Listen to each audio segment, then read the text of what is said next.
Hola, ¿qué tal? Soy Gus García, reportero asignado a la Fuente de Presidencia y sobre todo un reportero que da seguimiento a temas mediáticos que tienen que ver con la justicia, la seguridad, la salud y el bienestar de México. El día de hoy quise invitar a un experto especialista, abogado de profesión. Actualmente él es juez y es juez de distrito especializado en el Sistema Penal Acusatorio de México. Actualmente se encuentra en el Centro de Justicia Penal Federal del Reclusorio Sur. Seguramente en redes sociales te lo has encontrado, pero hoy quiero platicar con él de temas que estoy seguro van a ser de mucha importancia para ti. Esto es Dichos y Hechos, y mi primer invitado de este programa, el abogado César Hernández Aguilar, juez actualmente ahí en el Reclusorio Sur. Abogado, ¿cómo estás? Un gusto, Gustavo. Muy contento de estar por acá. Muchas gracias por la invitación y pues muy a gusto de charlar contigo. Oye, te ves muy joven. ¿Puedo tutearte? No, ¿Te sientes cómodo? No, sí, tuteame. Porque te he visto en redes sociales que eres una persona que comunica el derecho, y siempre lo aclaras, ¿no? Comunicas el derecho de una forma sin tecnicismos, de una forma clara que todos podamos entender. No, sí puedes tutearme con confianza. Incluso a veces en los videos decimos sin tanto rollo. Sin tanto rollo. César, sin tanto rollo, ¿cómo llegas tú al Poder Judicial? Cuéntame. Bueno, hay todavía, hasta antes de lo que fue la reforma judicial, algo que se llama carrera judicial. Tienes que escalar en todos los puestos. Hace muchos años, hace 14 años cuando comencé la carrera judicial, tú podías entrar a través de algo que se llamaba figura del meritorio. ¿Qué era un meritorio? Era una persona que iba sin goce de sueldo, comenzaba pues a trabajar gratis, a aprender, a coser expedientes, a aprender de secretarios, jueces, etcétera. Y ya cuando tenías ese mérito de que te dieran una oportunidad o una plaza, ya es como te dan una primera oportunidad, que la primera plaza se llama oficial judicial. Después de la oficial judicial vienen otros cargos, actuario, secretario. Incluso entre secretarios hay secretarios de juzgado y secretarios de tribunal, que es un rango un poco más alto en la carrera judicial. Y ya después, para ser juez, tienes que concursar. Ahí es concurso de oposición. Ahí es una pelea muy fuerte, era una pelea muy fuerte, porque eran alrededor de 2,000 concursantes en cada concurso. Wow. Y solamente algunos quedaban en ese concurso, pero los que participaban tenían que ser personas que tenían 5 años de experiencia como secretario. Okay. Para ser secretario, 3 años de experiencia como oficial. Y así cada cargo te pedía experiencia y ya tú posteriormente concursabas para el examen, al cual, bueno, en este momento estoy ejerciendo el cargo todavía. Que incluso en los videos digo de todavía. Todavía juez ahí en el Reclusorio Sur y todavía juez con especialidad en penal, ¿verdad? Sí, son concursos especializados. Concursos especializados en penal. 14 años de experiencia. Sí, 14 años, se dice muy fácil, incluso sí ha sido complicado, pero seguramente muchos trabajos en México también lo son. Entonces sí se ha mezclado estudio, trabajo, porque aparte es un trabajo en el que tienes que capacitarte al mismo tiempo que ya estás trabajando. Sí es un trabajo complejo y además que amerita extrema concentración porque, como luego lo digo en los videos, no te puedes equivocar antes del cargo. Ya que estás del cargo, claro, detalles como todos seres humanos, pero no te puedes equivocar en, por ejemplo, resolver contra algo que esté en un expediente o resolver con una ley que ya no existe. Estoy omitiendo tecnicismos, sí. Todas esas palabras tienen los tecnicismos. Resolver con una ley que ya no está o resolver con un criterio que ya no está, además de que es muy injusto para la persona, tú te metes en problemas. Sí, porque tienes ahí dos vertientes, ¿no? Salvaguardar la integridad y los derechos del acusado, pero también la parte acusante tiene derecho con la ley en la mano, pues de pedirle al juez que revise el caso minuciosamente y que el veredicto que tú des, pues sea el justo, ¿no? Apegado a la ley.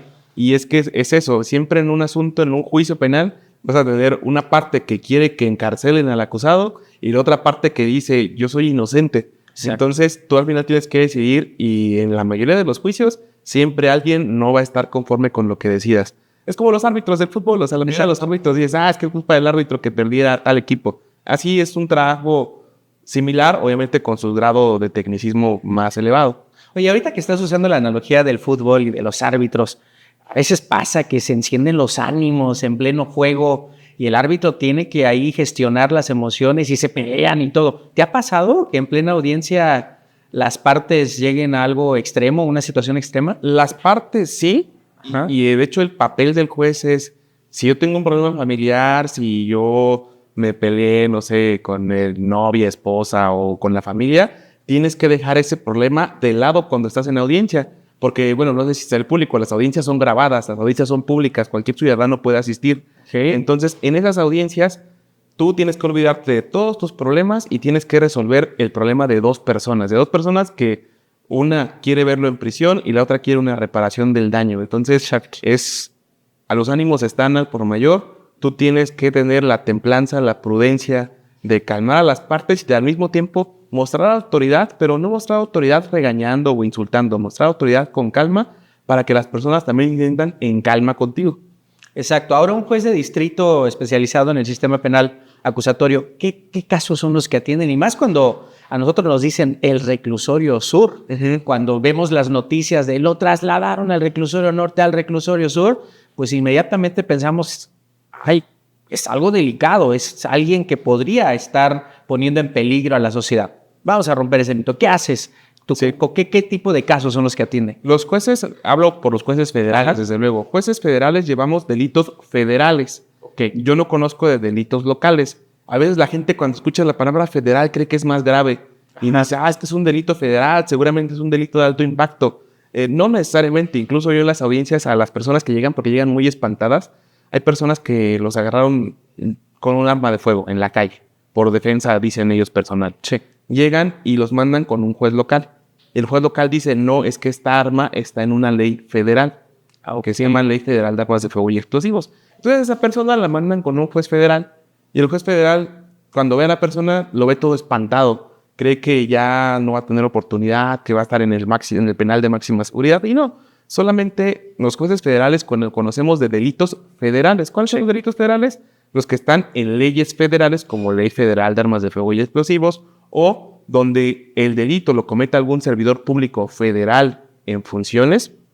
Pasa mucho en fuero federal, me tocan muchos asuntos de profesores adscritos a la SEP, me tocan muchos asuntos de servidores públicos, delitos de operaciones con recursos de procedencia ilícita, delincuencia organizada es una ley federal, secuestro a veces es local y a veces es federal. Ahí es un tecnicismo ya que quizá explique en algún video porque sí es un poco más amplio. En algunos casos secuestro me va a tocar y en otros al juez local. Esa es la distinción, no lo hace más grave. Hay personas que están en libertad en delitos federales como esta aportación de arma. Sí. Hay personas que hasta tienen derecho a estar en libertad. Todos cometemos errores y esas personas no sabían lo que estaban haciendo o no sabían que la gravedad de lo que cometieron, pero esa es una distinción de lo que hacemos. Llevamos juicios penales federales en audiencia. Y dentro de estos juicios penales federales que llevas actualmente como juez de distrito, ¿en algún momento te ha dado miedo o has tenido alguna situación complicada de algún caso en específico que te diga, caray, ¿por qué elegí esto? ¿Por qué no me quedé sin hacer el concurso y estuviera yo ahorita todavía como secretario de acuerdos? No sé. No, dices tal cual lo que me ha pasado. Por eso incluso en los videos, algunas personas cuando yo expliqué a los jóvenes que se estaban inscribiendo para ser jueces, pues yo también fui joven y yo también tuve a lo mejor esa inexperiencia y yo me quise inscribir. Tan pronto cumplí los requisitos para ser juez, me inscribí. Quizá imprudencia mía, porque cuando yo ya creía que tenía la experiencia, creía que estaba listo. Y ya cuando llegué al cargo, ahorita llevo ya 2 años en el cargo, o sea, a los 32 fue cuando comencé a ejercer el cargo. En el estómago todavía, cuando dicto sentencias, fallos, les llamamos, todavía me duele el estómago, porque es decirle en la cara, en la audiencia grabada a la persona, tú, señor, cometiste tal delito porque así se demostró con las pruebas y se te van a imponer 30 años de prisión, 40 años de prisión. Notas en la mirada de la persona que quizá lo hizo, él dirá que no lo hizo, o a lo mejor dirá sí lo hice, pero es muchísima la pena. Es muy complicado. A la fecha sí tengo todavía en los fallos, sobre todo cuando dicto una sentencia. Ya en el clamor de la audiencia la podemos sortear, pero sí lo he pensado más de una vez. A veces creemos que la labor de juez es una labor muy sencilla, siempre digo eso. No sé si viste el Mundial de Fútbol el año pasado en Rusia, donde hay un pulpo que decía quién gana.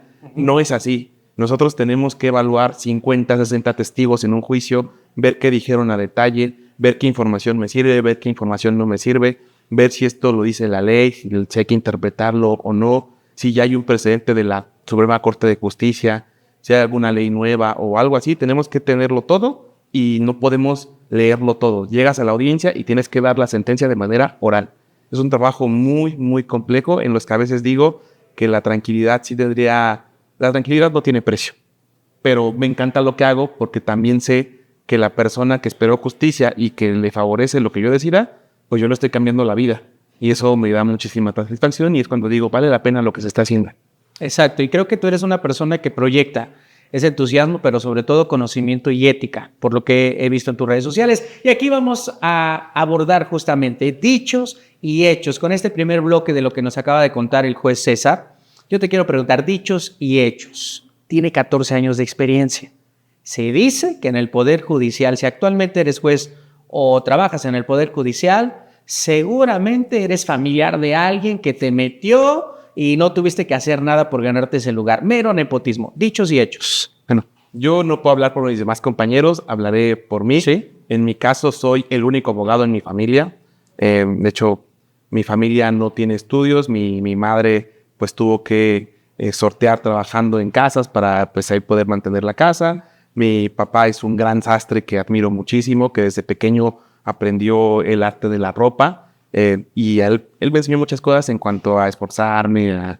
Mi madre también es una persona que me enseñó a no rendirme, a que si ellos no lograron a lo mejor ese sueño profesional, que sus hijos lo vieran materializado. Entonces yo estudié siempre en escuela pública, primaria, secundaria, y entré a una escuela que me encanta, el CCH Oriente. Ahí a toda la banda del CCH Oriente un saludo. Un saludo para todos. Y después a la Facultad de Derecho en la UNAM.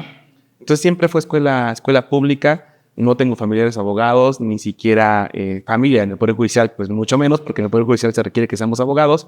Sí es complicado, la verdad es que sí es muy complicado porque, pues no nos engañemos, muchas personas comenzamos la carrera de la vida en el kilómetro -3 y tenemos que correr el doble o el triple. Es apasionante porque logras tú plasmar esos sueños que tuvieron mis papás, yo vivirlo, y a lo mejor de esa manera pues agradecerles y retribuirles lo que hicieron por mí y ahora yo hacerlo con otras personas, porque las personas que están en los juicios muchas veces son personas de escasos recursos y son personas que cometieron un error o que fueron víctimas de alguien y que tú a través de tus sentencias pues puedes ayudarles a que alcancen ese sueño, esa tranquilidad que, como te dije, es invaluable. Excelente, y creo que aquí con lo que nos está contando el abogado César, pues vienes de la cultura del esfuerzo. Eres una historia de éxito en esa familia que ya nos lo dijo, ¿no? Tu papá sastre, tu mamá pues ayudando en casas y aquí estás como juez de distrito. Otro dicho y hecho con lo que nos acabas de comentar, se dice que en el Poder Judicial los jueces liberan a los delincuentes de cuello blanco y a los que nada más roban un dulce los meten a la cárcel. Dichos y hechos. Tal como lo he dicho en algunos canales de TikTok, ni se liberan a todos los delincuentes, ni se condenan a todos los inocentes. Me pasa mucho en mis videos que me comentan, por ejemplo, luego yo señalo que en tal audiencia se dictó algo, ¿no? Me llegan 10 comentarios que me dicen, es que liberaste a un delincuente. Ah, así liberan a los delincuentes. Y ya después yo subo otro video donde, por ejemplo, explico cómo condenó a alguien. Y me dicen, es que condenas inocentes. Y la pregunta es a todas esas personas que a lo mejor refieren eso. ¿Estuvieron en la audiencia? ¿Estuvieron en el juicio? Sobre todo porque a veces las personas nos dejamos mucho llevar por lo que se dice, de que esta persona a la cual lamentablemente somos una sociedad que todavía es clasista, es racista. Sí. Tenemos una sociedad en la que ves a una persona con ciertos rasgos físicos y dices que este es delincuente, o ves que creció en tal lugar y dices este es delincuente.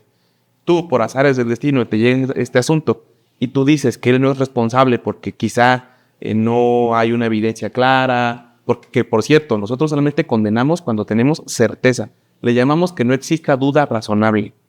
Pero si hay duda razonable, es decir, si hay duda de que la persona sea o no, hay un lema que tenemos todos los abogados, que es preferible liberar a un delincuente que condenar a un inocente, porque al inocente le arruinas la vida. Entonces pasa, o sea, qué reflexión, ¿eh? Sí, ni se libera a todos los delincuentes, ni se condena a todos los inocentes. Es caso por caso. Obviamente los jueces siempre emitimos una decisión pensando en lo vamos a liberar porque no hay evidencia suficiente o porque sí está acreditado que es inocente o porque las cosas no se hacen bien a veces. Porque a veces también pasa mucho que las investigaciones tienen alguna situación que nos hace notar que eso es un derecho de todos. Si tu investigación está mal hecha, por ejemplo, ojalá que nunca pase, ¿no? Pero sí. Si te investigan, si tu investigación no se hace con algo que se llama debido proceso, pues esa investigación ya está viciada.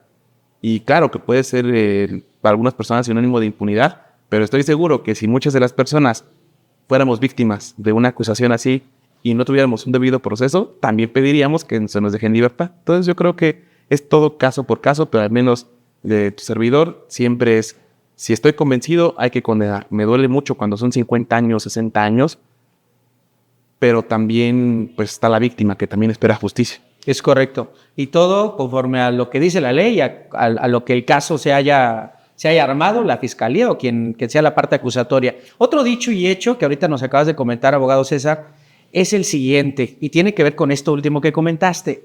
Hay corrupción en el Poder Judicial. A los jueces se les corrompe, se les ofrece dinero y algún beneficio puedes obtener. ¿Te han ofrecido en alguna ocasión dinero? No, como juez nunca, porque allí el acceso en el Centro de Justicia Penal Federal, yo ya fui juez en Nezahualcóyotl, en el Centro de Justicia Penal Federal en Nezahualcóyotl, actualmente en el Reclusorio Sur. El acceso, hay una regla para los jueces, está prohibido que nosotros nos entrevistemos con una de las partes sin que esté la otra. Okay. Si alguna de las partes sabe que yo estoy con el otro, en automático se pierde mi imparcialidad y yo ya no puedo llevar el caso. Okay. E incluso hay mecanismos para garantizar que esa corrupción no llegue al juez. ¿Cuál es ese? El mismo juez que inicia tu caso no va a ser el juez que te dicte sentencia. Eso es algo que quizá mucha gente no sabe. Yo cuando inicio un asunto, ya pasada una etapa que le llamamos etapa intermedia, yo ya dejo de conocer el asunto y se lo paso a un juez que no conoce del caso. ¿Cuál es la razón? Que yo ya quizá tengo un sesgo hacia alguna persona. Entonces se evita ese sesgo y ya lo conoce otra persona. Ok. Eso no lo sabíamos, ¿verdad? Sí, son dos jueces. Sus juicios deben ser dos jueces. Ok. Como ya en cuanto a que te ofrezcan algo o no, recuerdo mucho a mi primer jefe. Él siempre me decía, cuando yo llegué como meritorio que te comentaba, me decía, no va a faltar el abogado que te diga que por una copia o por tal cosa te va a dar un refresco, una paleta. Dice, el día que yo me entere que tú recibas un refresco, una paleta o lo que sea, ese mismo día, con la pena, yo le voy a dar vista al Ministerio Público y yo entiendo casi de esto.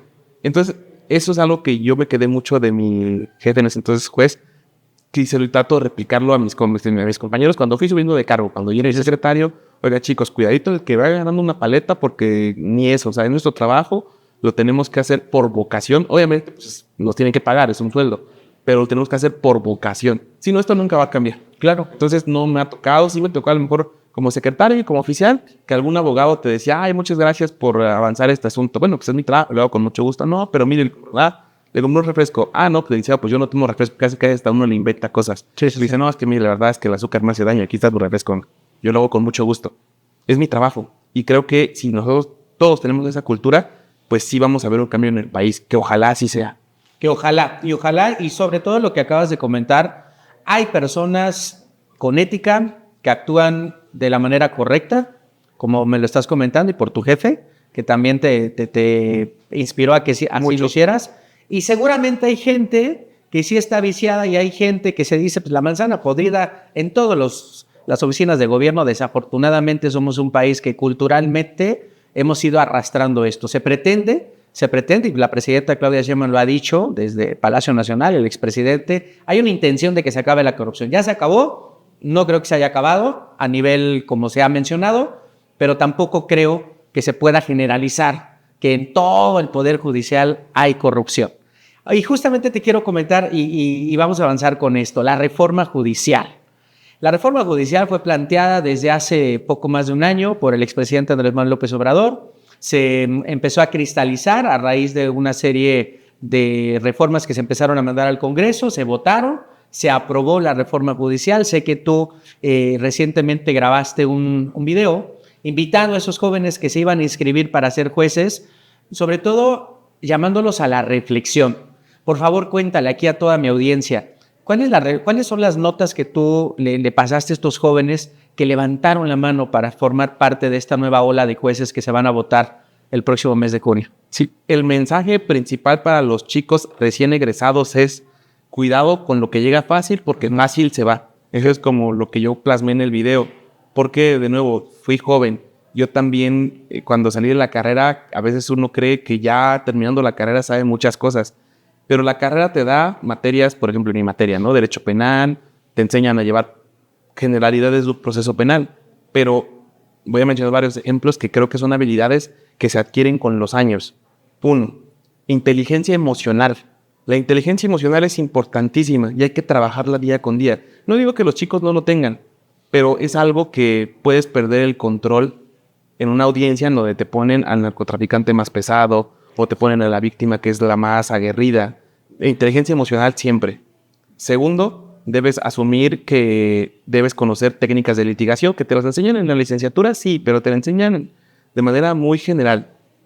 Ciertas teorías, por ejemplo, saber qué precedentes tomar, qué precedentes no, qué tribunales te obligan y qué no, porque no son todos los tribunales iguales. Hay tribunales de mayor jerarquía y otros que no. Debes también saber en qué casos una ley porque hay leyes que parece ser que son contradictorias y que te pueden ayudar. Tú puedes ver cuál te beneficia más. Tú también tienes que ser muy consciente de ese tipo de decisiones que se adquieren con la experiencia. Yo no, la invitación a lo mejor se malinterpretó porque varios chicos pusieron eso en los mensajes de que es que usted también fue joven y también se equivocó. Claro, hubo quien me regañara cuando comencé, hubo quien me capacitara. Cuando llegas al cargo, cuando todavía era por concurso, eran exámenes muy complejos, muy complejos. Tan solo en mi concurso donde yo ingresé para juez, eran 1,000 personas y solamente quedamos 12 vencedores. Wow. Entonces son concursos muy complejos y a pesar de ese concurso, nos dieron una capacitación intensiva de 3 meses para aprender a llevar audiencias. ¿Cuál fue el problema? Que a pesar de toda esa capacitación, en mi primera audiencia, no lo voy a negar, estaba muy nervioso. A pesar de todo ese respaldo y supuesto bagaje que teníamos. Y aquí, paréntesis, ya llevabas 12 años de experiencia en el Poder Judicial. Tienes 2 ejerciendo como juez, ¿cierto? Sí, pero muy complicados. A pesar de todo esos 12 años, sientes que no estás listo. Obviamente los chicos quizá también digan, no, pero voy aprendiendo sobre la marcha. Yo creo que a nadie le gustaría que alguien decidiera tu destino que apenas esté aprendiendo. No digo que en este momento trabajemos y tengamos todo perfecto. Claro que no es, todo trabajo es perfectible. Sí. Quien diga que es un trabajo perfecto está mintiendo. Pero al menos mi meta o mi objetivo desde que comencé la función es que lo mínimo que merecen las personas es excelencia, lo mínimo. Y esa excelencia requiere que yo me capacite. Es correcto. Entonces es complicado. Ese fue el mensaje que dije a los chicos. Busquemos la excelencia, estudiemos mucho. Si se animan, la forma ya está materializada. Pues también de todas formas entiendo que los comités ejecutivo, legislativo, judicial están haciendo sus evaluaciones. Esos filtros. Para buscar, ojalá, los mejores perfiles. Exacto, y esperemos que se elijan los mejores perfiles, pero sobre esto justamente yo quiero preguntarte, esta reforma judicial, porque también te vimos muy activo en esas manifestaciones que en su momento hubo, esta reforma judicial, ¿todo es malo en la reforma judicial, dichos y hechos, o hay algo rescatable en esta reforma judicial? Digo, dentro de lo rescatable de la reforma judicial, se publicó apenas una ley de carrera judicial donde ya se materializa esta cuestión del género, de que ya los cargos sean igualitarios. Sí, había más jueces hombres que mujeres. La estadística actual de jueces es que pues sí hay una tasa más alta de jueces hombres que de juezas mujeres. Entonces, eso sí es algo que tendría que materializarse. La Escuela Nacional, hay una escuela judicial, eso me encanta, donde se capacita por parte de jueces y magistrados a los chicos. Ahora se va a llamar Escuela Nacional y ahí ya van a incluir a más personas, porque muchas veces decían que eran pues cursos muy pequeñitos para pocas personas. Eso también, pues creo que todos tenemos derecho a la educación. Esa parte, pues desde luego es interesante. El tema del voto popular, muchos dirán que podría ser por legitimación o no. Lo importante es que sí se mantenga la constante capacitación y la actualización, que haya controles que vigilen que las cosas se hagan bien. Eso creo que también hay un tribunal de disciplina que pues por ahí algunas personas pudieran cuestionarlo o no, pero hay algo que habla sobre cuánto tiempo debe durar un asunto. Ahora los asuntos, si en 6 meses tú no terminas una persona que esté en prisión preventiva, pues entonces tú tendrás que justificar por qué el asunto no has avanzado. Ok. Con todo y que la carga de trabajo es excesiva actualmente y seguramente va a haber más trabajo. ¿Cuántos casos tiene un juez, por ejemplo, en tu oficina? ¿Cuántos casos traes ahorita? En promedio, te voy a hablar de cuando estaba en Nezahualcóyotl y cuando estaba aquí. Exacto, para ver esa diferencia. Nezahualcóyotl, que era donde estaba antes, era un centro que le llamaban centro de alta carga. Ok. Es un centro donde por juez teníamos como 270 asuntos en trámite. Wow. Y tenías que llevar audiencias. Entonces, ¿qué hacíamos? Llevábamos 9, 10 audiencias por día. Y lo cual a veces decimos, es una audiencia pequeñita. No, hay audiencias de 2 horas, hay audiencias de 3 horas. Hay audiencias pequeñitas, sí, pero el trabajo es excesivo. Okay. En el Centro de Justicia Penal Federal, en el Reclusorio Sur, que tengo muy poco en el Reclusorio Sur, tengo 4 meses, 5 meses, Sí. llegué en julio. En el Reclusorio Sur tengo alrededor de 80, 90 asuntos por juez en trámite, porque es que también hay asuntos que no están en trámite, pero que los tenemos que atender. La gente cree que cuando se le dicta una sentencia a alguien, ya se acabó el asunto, y no, inicia otra etapa, que es la etapa de ejecución, y esos asuntos también hay que verlos. Wow. Esta es la cantidad de trámites que tiene un solo juez y que tienes que atender, porque también, dichos y hechos, se dice que los jueces mantienen muchos meses, años, a una persona en prisión sin darle sentencia. Y creo que con lo que me acabas de decir está la respuesta. Hace un momento te decía, en México despertamos este 1 de enero con un decreto oficial por la presidenta, la doctora Claudia Sheinbaum, en donde ya es oficial la prisión preventiva oficiosa. Dichos y hechos. Se dice que ahora en todo el país, cada vez que te detengan, en automático vas a prisión. ¿Por qué? Porque ahora vas a ser culpable antes de que se demuestre que eres inocente. Dichos y hechos. ¿Esto es cierto? No, no del todo, porque la prisión preventiva oficiosa ya existe. A lo mejor aquí me voy a permitir una aclaración. Hay 2 tipos de prisión preventiva. Para la gente que no es abogada, prisión preventiva significa estar en prisión hasta que te dicten sentencia. Si te dictan sentencia y resultas que no eres culpable, bueno, te ordena tu libertad. Si eres culpable, pues ya continúas en prisión. Pero, ¿por qué te digo que hay 2 tipos de prisión preventiva? La justificada es un tipo de prisión en la que va a haber razones por las cuales tú vas a estar en prisión, razones que va a alegar la parte que acusa, que es la fiscalía. Okay. Te va a decir que hay un peligro en que se obstaculice la investigación, porque quizás es una persona que puede influir en los testigos, influir en las partes, influir en los testimonios, o influir en modificar o manipular la evidencia. Por eso debes estar en prisión. Hay otra parte también para acreditar que tú estás en prisión mientras dure tu proceso, que es que hay un peligro de sustracción. ¿Cuál es el peligro de sustracción? En términos no jurídicos, o como luego decimos en términos no abogañol. Que te fugues. Así que te fugues porque ya se sabe que te quisiste ir del país un par de veces, porque a pesar de que tienes un domicilio nunca te paras por ahí, porque no tienes asiento de familia, porque tu trabajo implica estar en otro lugar, no sé, hay varias razones, caso por caso. Esa es la prisión justificada. La prisión oficiosa ya estaba en la Constitución. Esa no es como que se haya creado ahorita en enero, el 1 de enero, no. Ya estaba para ciertos delitos. Delitos que les llaman algunos de alto impacto, donde sí es necesario, de acuerdo con lo que dice la Constitución, que no se discuta si hay peligro de que te vayas o hay peligro de que obstaculices la investigación. Por ejemplo, un secuestrador o alguien de la delincuencia organizada en flagrancia, ¿en automático? Secuestros ya era de prisión preventiva desde antes de enero. Okay. Ahorita con la reforma se añadieron algunos delitos. ¿Cuáles son esos? Extorsión, y también estos delitos que tienen que ver con uso de comprobantes fiscales falsos. Factureros. Ajá, que les llaman los famosos factureros. Aunque ellos se añaden al artículo 19 de nuestra Constitución. Esos delitos en automático va a implicar que ya no se va a discutir si eres peligroso o no, si puedes obstaculizar la investigación o no. En esos casos se aplicaría la prisión preventiva. Se añadió un párrafo que dice que ya no se puede interpretar. ¿Por qué? ¿Qué pasaba? ¿Por qué se añadió ese párrafo de interpretación? Antes, hace algunos meses, si no es que un par de años, salió una sentencia de un tribunal internacional, un tribunal interamericano, que dijo que tenía que abrirse debate siempre. O sea, tú no puedes ordenar que una persona esté en prisión así. Tienes que ver si es peligroso o no, si fue en el peligro de la investigación o no. Entonces, se condena al Estado mexicano y dice, tienes que, como juez, dentro de varios efectos a los jueces, dice, tú tienes que interpretar esa figura y decir que pues es contraria a lo que yo te acabo de decidir como tribunal interamericano. Ahora, ¿qué dice la Constitución? Es, bueno, ya no se puede la interpretación. Que de todas formas, también es algo que la gente debe saber, este era un tema que sí, sigue estando en debate, sigue siendo debatible.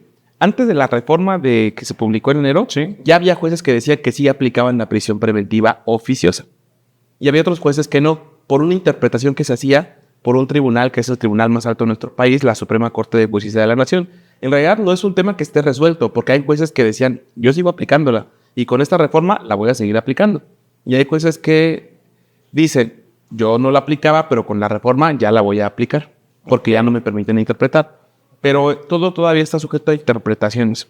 Pero entonces, nada más para dejar claro, dichos y hechos, la reforma, pues este decreto de la prisión preventiva oficiosa agregó nuevos delitos, que eso es lo nuevo. ¿Es lo nuevo? Agregó nuevos delitos, pero también eliminó esa opción que tenían ustedes como jueces de entrar al debate, de si sí o si no. A mí me llama la atención y quiero que me lo aclares, juez. La ONU ya se pronunció, se estuvo pronunciando en diversas ocasiones, también diferentes asociaciones, Corte Internacional, de que esta prisión preventiva oficiosa iba en contra de los derechos de la presunta inocencia de las personas, ¿no? Que se podrían llegar a un proceso. ¿Tú qué opinas de esto?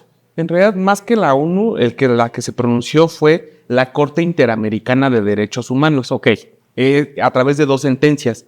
2 personas, bueno, en 2 casos, se llama el caso García Rodríguez y otros contra México, y caso Sean Patrick Pile y contra México, ellos demandaron al Estado mexicano porque ellos fueron víctimas de esa prisión preventiva. Entonces se condena al Estado mexicano y se les dice que se les indemnice a estas personas porque esas personas, pues injustamente estuvieron en prisión hasta que se les dictaron una sentencia sin discusión.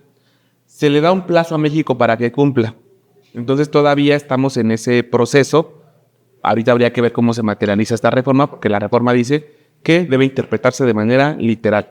Porque algunos pues decían, yo no la aplico porque ya lo dijo la Corte Interamericana, yo no la voy a aplicar. Y otros tribunales decían, sí, pero es que la Corte Interamericana puede decir esto, pero hay algo que se llaman restricciones constitucionales. Suena bien rimbombante eso. ¿Qué es eso?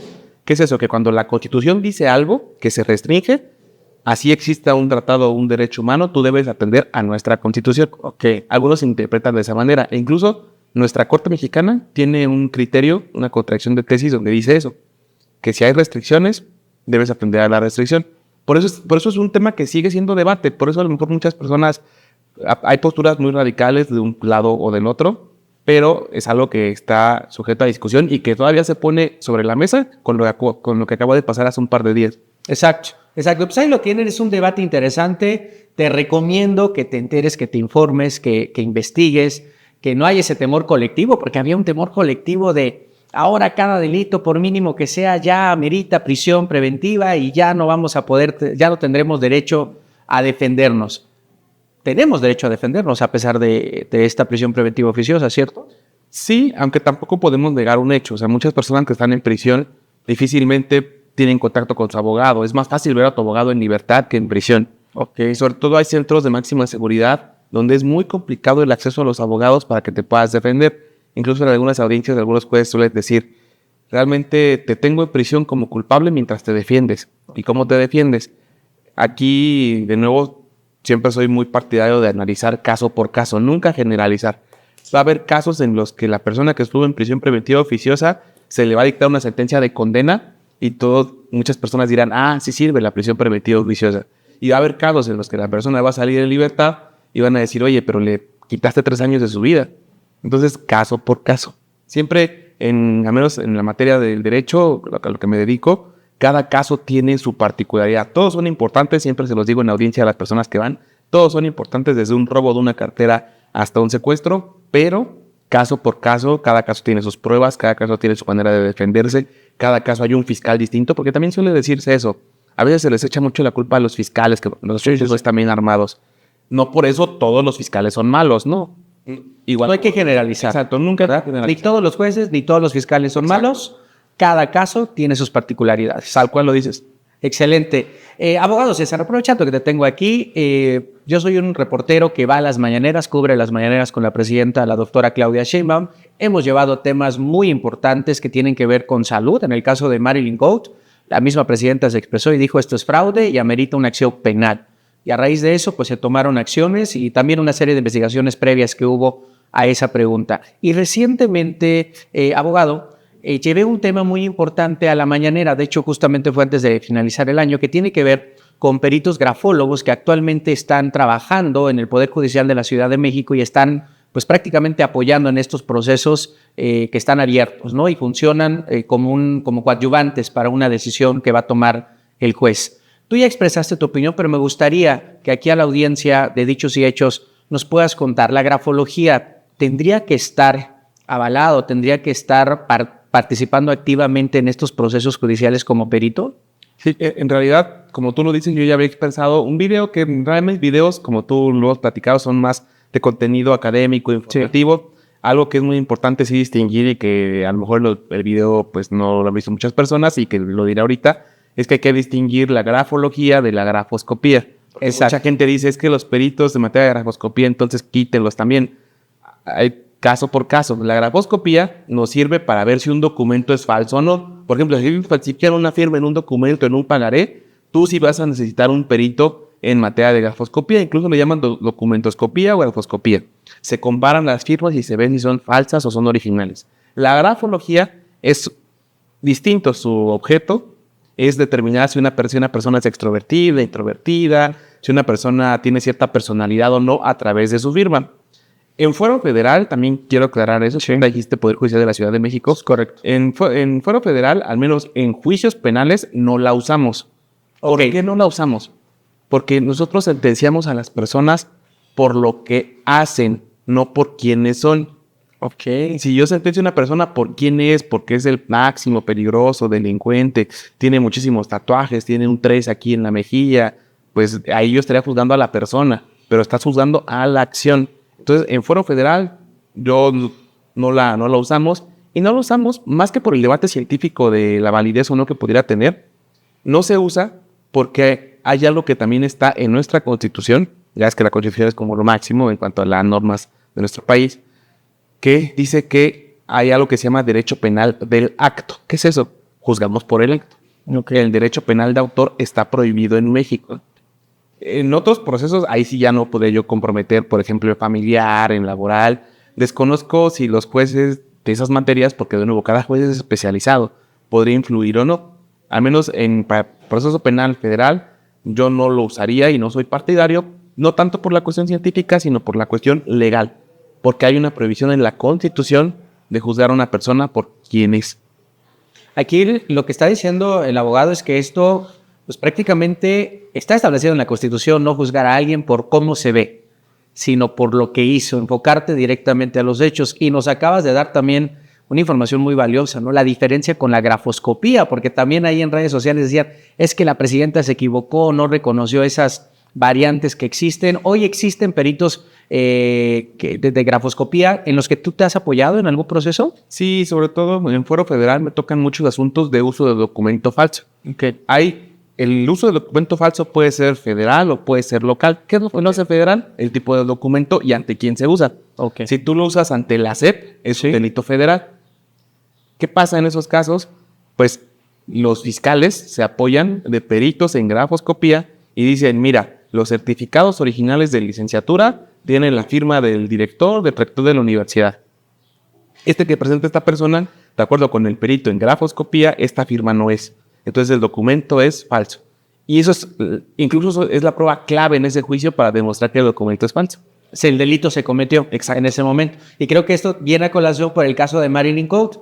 Ella dijo, a mí investíguenme, se sentía confiada, dio una entrevista, llegó, dice a ver sus cédulas, mostró 3 cédulas y justo quiero pensar un perito en grafoscopía, analizó esas cédulas y determinó, porque ya la fiscalía emitió justamente en una conferencia de prensa, de que eran falsos esas cédulas que había presentado Marilyn Coate. Ok, regresando entonces a la grafología, ¿tú irías a una sesión de grafología? Personalmente yo no asistiría. En realidad yo creo que por mi formación en cuanto al tema legal, tema jurídico, yo no lo haría, porque a lo mejor estamos muy centrados nosotros en la visualización. Mi trabajo es un rompecabezas que me dan las partes donde yo resuelvo. Entonces, al menos yo preferiría a lo mejor evitar algún tipo de sesgo cuando yo dicto un fallo en ese tipo de situaciones. Yo particularmente no, y en materia penal, bueno, hay prohibición no expresa de la grafología, pero pues trae efectos colaterales la personalidad de alguien. Para aumentar la pena de una persona, tampoco te basas en su personalidad, sino en cómo cometió el hecho. Por ejemplo, si fue muy agresivo, si usó armas, eso se impacta, pero si te das cuenta es la acción, no cómo es la persona. Nunca podremos juzgar a alguien por quién es. Y porque eso también es innegable. Muchas personas de escasos recursos están en prisión. Eso es un hecho. Y no podemos criminalizar a esas personas. Hay muchas personas que yo he tenido asuntos que llevan sus casos en libertad Y no necesariamente porque sean los peores delincuentes, sino porque son personas que viven al día y que si están en la prisión, su familia no come. Son casos por casos, pero bueno, pregunta concreta, yo no sé. Y creo que ahorita que comentas esto, hay un caso muy mediático también que vivimos en México, la agresión que sufrió Melanie allá en Tamaulipas por Cristian N., su novio, y la familia decía, es que él es muy buena persona, el mejor de la clase, estaba estudiando enfermería, y los abogados mostraron todos estos argumentos al juez de que él corría peligro porque aparte era una persona sana, que actuaba con ética y que todo el mundo reconocía, tenía buenas referencias públicas, ¿no? También de sus maestros, porque él quería vivir su proceso en libertad y se lo negó el juez. El juez, porque fue un intento de vamos a ahorita mutear esta palabra para que no nos tiren el video, pero fue un intento y él se queda en la cárcel. ¿Tuvo que ver esto? Que aunque los abogados hayan presentado la mejor imagen de él, ¿el juez se enfocó en los hechos? Aquí hay que distinguir algo muy importante. El hecho de que una persona al inicio en un proceso es muy distinto a debatir si la persona va a estar en libertad en su proceso o no. Por ejemplo, yo puedo vincular a una persona por un delito, porque hizo algo, ¿no? Lesiones. ¿Qué va a determinar si se queda en prisión o no? La prisión preventiva, 3 razones que están en la ley.